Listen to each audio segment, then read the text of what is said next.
कौन है जो तुम्हारा रास्ता रोके? किसको मिला है ये अधिकार? उखड़ जाते हैं पर्वत के पांव जब तुम भरते हो हुंकार। धराए धरा जो असंभव को संभव करे वो विधाता है तू। और राजा धर्म से जो लड़े सारे दम से वो तेज तुझ में भरा।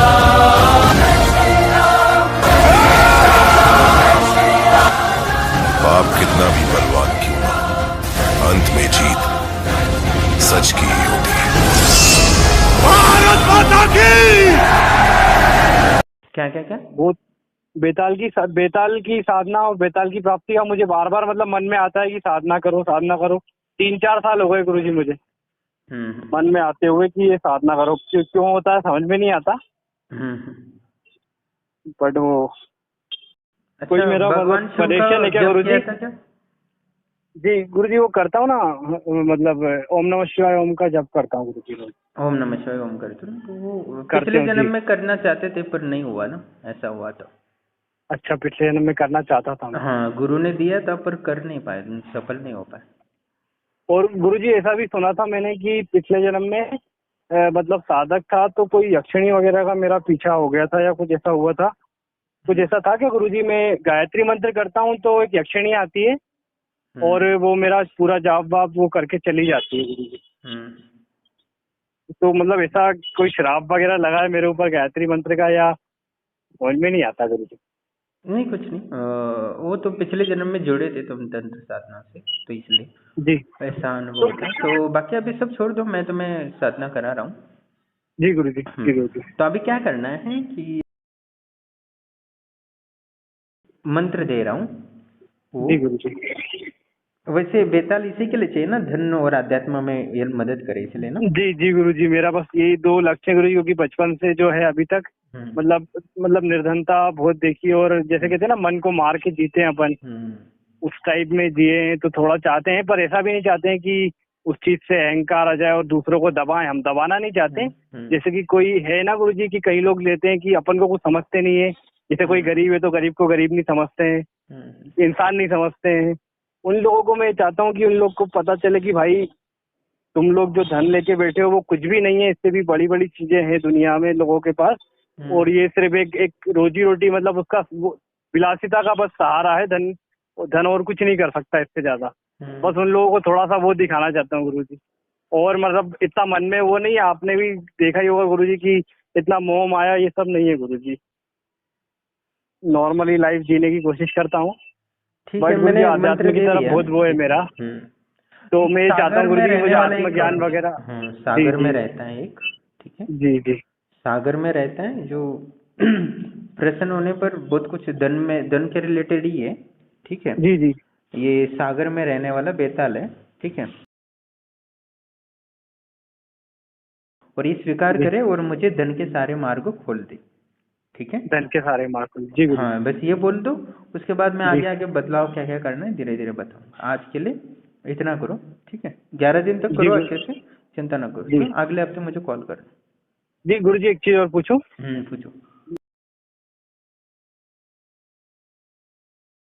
दूसरा भी भेजा है आपने अभी? हाँ हाँ जी जी। छोटा सा मंत्र है, जितना 100 माला कर सकते हो 100 माला करो और जितना कर सकते हो उतने ज्यादा करो, ठीक है। जी जितना ज्यादा हो पाएगा गुरुजी मैं कोशिश करूंगा ज्यादा से ज्यादा ठीक है। करना। और ये करके मुझे मैसेज करते रहो, ठीक है। जी गुरुजी एक छोटी सी बस आपसे विनती थी मेरी कि कई बार मन भटका होता है तो आप बस कृपा करके ऐसा कृपा कीजिए कि मेरा मन वगैरह ना भटके। वो तो चिंता और मतलब मैं आध्यात्मिक में रहूं। तो आप मुझे मार्गदर्शन करिएगा कि मैं इधर उधर मन नहीं जाए मेरा, बस नहीं हो जाएगा, ठीक है। जी जी बस गुरुजी धन्यवाद आप। ठीक है, मैं चाहता हूँ सफल हो जाऊँ और लोगों को भी। जी गुरुजी आपकी उम्मीदों पे करूंगा और लोगों की भी सहायता करूंगा और मेरी खुद की भी सहायता करूँ मैं। ठीक है, ऑल द बेस्ट। जी जी धन्यवाद धन्यवाद जी धन्यवाद। प्रणाम दोस्तों, जैसे कि मैंने आपको बेताल के संबंध में वैसे पिछले कई वीडियो हैं वो भी देख सकते हो आप। तो किस प्रकार वो सहायता करता है मित्र रूप में, उस वीडियो से आपको समझ में आ जाएगा। तो बेताल होता है वो बहुत ही सहायक बन सकता है हमारे जीवन के लिए। और हमारे सम्राट विक्रमादित्य के पास भी बेताल था, तो वो भी मित्र रूप में बहुत सहायता करता था, हर मार्गदर्शन करता था। जीवन में ऐसी शक्तियाँ होती तो वास्तव में बहुत जीवन परिवर्तन होता है। बस जैसे विक्रमादित्य थे, वो समाज के लिए और अपनी धर्म के लिए उन्होंने उस शक्तियों का यूज़ किया और अपना कर्तव्य का पालन किया है। जिससे आपका कर्तव्य है कि अपने परिवार का पूरा ध्यान रखना ईमानदारी से, अपने बच्चों को संस्कार देना धर्म के प्रति, और साथ ही समाज की और के लिए सहायक अगर सहायता करते रहना है, दुख दरिद्रों की सेवा करना है, जितना हो सके उतना करना है। ऐसा कुछ नियम नहीं कि आपने 100 रुपये कमाना है तो 40 रुपये समाज के लिए खर्च करना है। 2 रुपये करो, 3 रुपये करो तो भी चलता है। तो वैसे ही सेवा भाव होना चाहिए, ज़्यादा नहीं पर थोड़ा बहुत होना चाहिए। तो ही परमात्मा आपको वो शक्तियाँ देता है जिससे कि आप को बहुत सारा लाभ हो सकता है, सुख और शांति और आध्यात्मिक भौतिक दोनों लाभ हो सकते हैं। भगवद गीता में एक वाक्य भी है, श्लोक भी है, उसमें स्पष्ट रूप से लिखा है, जो परमात्मा का काम करता है वो मैं, यानी मेरा काम करता है। कृष्ण अर्जुन से बोलते हैं कि जो मेरा काम करता है मैं उसका सारे काम कर देता हूँ। और ये शास्त्रों में भी लिखा है स्पष्ट रूप से। और जिन्होंने वास्तव में समाज का काम हाथ में लिया है, जन सेवा की, उसको विशेष रूप से फल मिलता ही मिलता है, इसमें कोई संशय नहीं है। जो व्यक्ति अपना इंद्रियों भोग को त्याग करके जो समाज के लिए देता है ना, वो बहुत मान्य पुण्य देता है। ऐसा नहीं कि आप परिवार के लिए खाने पीने की चीज़ें हैं उसके लिए पैसे रखे हो, हेल्थ के लेके रखे हो, मेडिकल के लिए रखे हो और वो पैसा दान कर रहे हो, तो वो ज़रूरी नहीं है।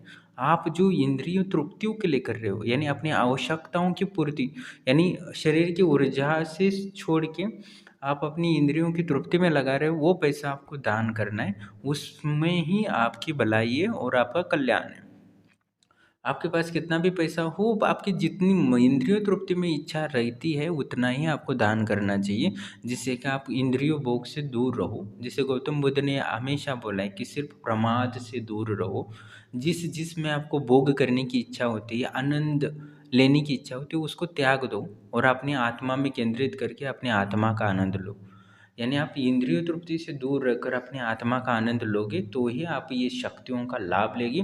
और जो शक्ति होती है वो भी सोचती है मैं इसके साथ हूँ तो इसकी क्वालिटी क्या है, और वो शक्ति सोचेगी ये क्या कर रहा है, ये अपनी इंद्रियों के लिए जी रहा है और मैं इसका गुलाम बन के रहूँ, असंभव है। वो शक्ति भी उसको तुच्छ व्यक्ति को लात मार के ना भगा देती। कोई भी शक्ति एक साधारण व्यक्ति का गुलाम बन के नहीं रहना चाहती हो। तो आप मन बुद्धि को अपनी संकल्प को समाज के लिए या बड़ा कार्य करने में नहीं लगाओ तो वो शक्ति आपको नहीं मिलेगा। आपकी बुद्धि को, अपने मन को बड़ा करना होगा जिससे कि वो शक्ति समाहित रहे। छोटी छोटी मन तुच्छ बुद्धि रखोगे किसी लड़की को पटाने या इसके चक्कर में, तो वो शक्ति कहाँ मिलेगी? उसकी बुद्धि नहीं है क्या शक्ति को? उसका भी मन है, बुद्धि है। आपको बोला जाए कि आपसे तुच्छ व्यक्ति है, उसका सेवा करो, गुलाम हो जाओ, आप हो जाओगे? नहीं होगे। वो कितना भी पैसे देने के लिए रेडी हो तो भी आप नहीं काम करोगे। तो इसीलिए मैं बोलता हूँ कि आप अपनी मन बुद्धि को, जो मैं मार्गदर्शन करता हूँ जिससे कि आपको पूर्ण प्रत्यक्षण हो और शक्ति का पूर्ण जीवन में लाभ हो, इसीलिए मैं, क्योंकि आपको दो चीज़ हैं कि शक्तियाँ आपको पैसा देगी इसमें कोई संशय नहीं है, आपको मदद करेगी इसमें संशय नहीं है, पर मैं चाहता हूँ उससे आप परे हो जाओ, उसका पूर्ण साक्षात्कार करो। जैसे एक बेताल की सिद्धि की हुए साधिका है, उनको हर समय ज्ञान मिलता है। मैं कल एक वीडियो डाल देता हूँ उनका, ऑडियो तो पड़े होंगे, तो उसमें से आप देखेंगे उनको कितना सहायता करता है, हर चीज़ में मदद करता है कि क्या नहीं करना चाहिए, क्या नहीं करना चाहिए। वो साधिका अपने पति से, उनके पति बहुत कंजूस है, मैं वीडियो डालूंगा आपको मज़ा आ जाएगा। तो वो कुछ पैसे ऐसे चुरा लेती थी, तो बेताल बोला कि तुम पति का पैसे चुरा रही हो, मांग के ले लो नहीं तो मत ले लो। पति से पैसे तुम्हारे होंगे पर तुम चोरी नहीं कर सकती, बिना बता के ले नहीं सकती। तो डांटता है हर कार्य के लिए। तो बेताल एक अलग ही है जो आपको धर्म के मार्ग में और आध्यात्म के मार्ग में, साथ ही आपको भौतिक रूप में और एक सफल और बना देता है। एक ऐसा नहीं है कि जो सफल आदमी होता है वो इंद्रिय तृप्ति में लगा होता है, वो सफल आदमी नहीं होता, वो मूर्ख और बेवकूफ़ कहा जाता है। आपके पास योग बल, प्राण बल, तंत्र बल और धन बल की प्राप्ति हो और समाज को आप बेहतर कुछ कर सकते हो, तो इस ज्ञान प्रदान कर सकते हो या कुछ दे सकते हो, ये आपके आत्मा के लिए लाभदायक है, जो आत्मा की गति दे सकता है, जो परलोक को सुधार सकता है। एक पृथ्वी नहीं, अनेकों पृथ्वी, अनेकों ब्रह्मांड है। हमें उच्च ब्रह्मांड की ओर जाना है, क्योंकि हम शाश्वत हैं और आध्यात्म की ओर आगे बढ़ना है। तो हमें इस छोटी छोटी शक्तियाँ हैं, उनकी सहायता लेके आगे बढ़ना है, परम लक्ष्य को प्राप्त करना है। जैसे तुलसीदास ने प्रेत की मदद से हनुमान जी को प्राप्त किए, हनुमान जी की मदद से राम जी से तक पहुँचे। तो वैसे ही हमें इस शक्तियों का लाभ लेके अपनी धन, भौतिक जो सुविधा है, अच्छा जॉब हो, बिजनेस हो, इसको सेटअप करके हमें उस परमानंद आत्मा को प्राप्त करना है। तो हम शक्तियों का प्रत्यक्ष करके उनसे दिव्य ज्ञान प्राप्त करने की सोचना है, ना कि इंद्रिय तृप्ति की ओर। जिनको जिनको मैंने सिद्धियाँ दी, सबने इंद्रिय तृप्तियों की ओर आगे बढ़ा, इसलिए वो अपनी शक्तियों को नाश कर बैठे। उनको लगा कि अहंकार है कि मैंने 1 महीने के बहुत कठिन साधना की है तब मिला है, पर वास्तविकता गुरु की शक्ति थी, सिर्फ उनकी भक्ति थी। तो सिर्फ मैंने बोला है आपको भक्ति करो, सिद्धियाँ आश्रम आपको देता है जिसकी आप सही यूज़ करो।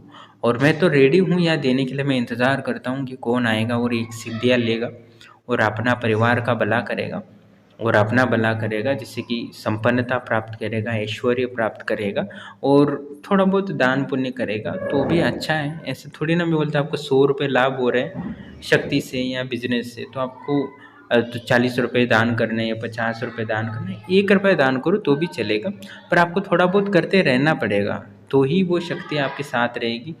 मेरा क्या है, मैं तो मेरे पास तो सब अनुभव है, ज्ञान है। मैं बस चाहता हूँ कि मेरे द्वारा जो ज्ञान दे रहा हूँ थोड़ा बहुत वो चलता रहे, क्योंकि बाद में मैं ईश्वर के पास जाऊँ तो वो ना कहे कि तुम्हारे पास इतना ज्ञान था, तुम्हें दिया था, तुमने दिया किसको। एक व्यक्ति को भी तुम आनंद तक पहुँचा नहीं पाई, इससे बड़ा बेकार असफलता कोई नहीं हो सकता मेरे लिए। तो मैं चाहता हूँ कि उस शक्ति को आप अनुभव करके उसके माध्यम से अपने परमानंद और परम शांति को प्राप्त कर सकें और जीवन को सफल बना सकें।